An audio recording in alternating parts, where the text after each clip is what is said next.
খাবো, আমার ইচ্ছে হলে আমি চিকেন খাবো, আমার ইচ্ছে হলে পর্ক খাবো, ল্যাম্প খাবো, যা খুশি খাবো। তুমি কে হরিদাস পাল ভাই? এরপর দেশের মানুষকে কি শুধু গরুর গোবর আর গোমূত্র খেয়েই কাটাতে হবে আমাদের? মহারাষ্ট্রে কাবাবের পর এবার মধ্যপ্রদেশে ননভেজ বিরিয়ানি বাতিলের দাবি তুলল হিন্দুত্ববাদী সংগঠন, এবং এই দাবি নিয়ে প্রায় 50টির ওপর দোকানও ভাঙচুর করে হিন্দুত্ববাদী সংগঠনগুলি। না, এরপর দেশের মানুষকে কি শুধু গরুর গোবর আর গোমূত্র খেয়েই কাটাতে হবে আমাদের? খুব বিনীত প্রশ্ন। এই যে বিজেপি এত বড় বড় ডায়লগ দেয়, এদের হচ্ছে জসমিন দেশে জদাচার। ভারতবর্ষের বুকে সবচেয়ে বড় বিফ এক্সপোর্টার কোম্পানি যারা চালায়, তারা বিজেপিকে ইলেকটোরাল বন্ডে কোটি কোটি টাকা দেয়। তো যে গরুকে মা বলে মনে করে বিজেপি, তারা বিফ এক্সপোর্টারের থেকে কেন ডোনেশন নেয় পার্টি ফান্ড? ভারতের সবচেয়ে বড় বিফ এক্সপোর্টার কোম্পানি কারা? তাদের পেছনে বিজেপির মদত আছে কি নেই? আসলে সমস্যাটা অন্যখানে। বিজেপি নাগাল্যান্ড, মণিপুর, মিজোরাম, গোয়া, এই রাজ্যগুলোতে কখনো বলবে না যে মাংস ব্যান করার কথা। এই রাজ্যগুলোতে বলবে না বিফ ব্যান করার কথা বা পর্ক ব্যান করার কথা। বিজেপি জানে এই রাজ্যগুলোর ক্ষমতা রাখতে গেলে এই রাজ্যে এইসব কথাবার্তা বললে বিজেপির দোকান বন্ধ করে দেবে। তাই জন্য এই রাজ্যেই কথা বলবেন। এই যে স্মৃতি ইরানি এত বড় বড় কথা বলছিলেন, কদিন আগে তো নিউজ ভাইরাল হয়েছিল, ওনার মেয়ে গোয়াতে সম্ভবত একটা রেস্টুরেন্ট ক্যাফে চালান, যেই ক্যাফেতে সব ধরনের মাংস বিক্রি হয়।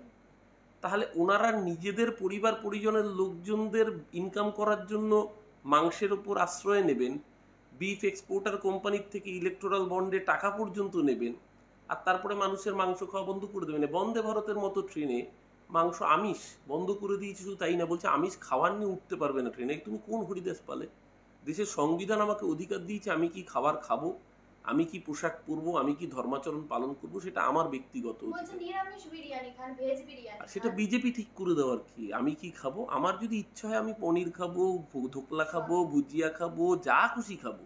আমার ইচ্ছে হলে আমি মাটন খাবো, আমার ইচ্ছে হলে আমি চিকেন খাবো, আমার ইচ্ছে হলে পর্ক খাবো, ল্যাম্প খাবো, যা খুশি খাবো। তুমি কে হরিদাস পাল ভাই? আমার দেশের সংবিধান আমাকে এই অধিকার দিয়েছে। বিজেপির আসলে কি হচ্ছে, বিজেপিকে যদি এখন অর্থনীতি নিয়ে প্রশ্ন করা হয়, বিজেপি মুশকিলে পড়বে। বিজেপিকে যদি গরিব বেকার বলে আমার হাতে চাকরি নেই কেন, বিজেপি মুশকিলে পড়বে। তাই জন্য বিজেপিকে এখন এই ধরনের রাজনীতিগুলোকে আঁকড়েই বাঁচতে হবে। কে কি খাবে, কে হিন্দু, কে মুসলমান, কে কোন ধর্ম পালন করবে, কে কোন জামা কাপড় পরবে, সেটা দিয়ে বিচার হবে। দিল্লিতে দেখলেন না, দিল্লি নতুন সরকার এসে তার কাজ কি? বাজারে গিয়ে দেখছে তার নাম কি। বাজারে গিয়ে যদি মুসলমান বিক্রেতা বলছে আপনার নাম ওখানে লাগিয়ে রাখুন আগে, লোকে দেখে নাম দেখে কিনবে পনির।